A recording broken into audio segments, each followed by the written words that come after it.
बिस्मिल्लाहिर्रहमानिर्रहीम। अस्सलामुअलैकुम। आप देख रहे हैं K92 न्यूज और मैं हूं नाइला भट्टी। शामिल करते हैं आज की अहम खबरें। गुलबर्ग पुलिस का स्ट्रीट क्रिमिनल्स के साथ मुकाबला। दो तरफा फायरिंग के नतीजे में एक डाकू जख्मी हालत में गिरफ्तार, जबकि मुलजिम के साथ ही दो फरार हो गए। पुलिस मुकाबला फेडरल बी एरिया अफवा कॉलेज ग्राउंड के पास हुआ। गश्त पर मामूर पुलिस मुलाजमान ने दौरान गश्त मुलजिमान को मशकूक जानकर रुकने का इशारा किया था।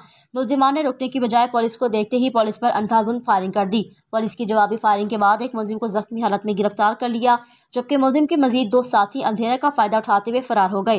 गिरफ्तार जख्मी मुलजिम ने अपने नाम जुबैर वल अयूब, जबकि दो मजीद मफरूर साथियों के नाम शकूर उर्फ नाना वल्द अब्दुल गफूर और बिलाल उर्फ बाल वल्द गफूर बताया।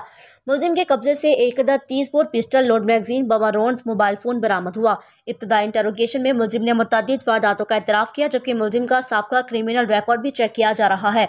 गिरफ्तार मुलजिमान के वारदात की CCTV फुटेज की मदद से भी मुलजिम की शनाख्त हो गई है, जिसमें मुलजिम को वारदात करते देखा जा सकता है। मुलजिम ने दौरान वारदात भी यही टी-शर्ट पहनी हुई थी। जख्मी मुलजिम को अब्बासी शहीद अस्पताल रवाना किया। मजीद इंटरोगेशन जारी है।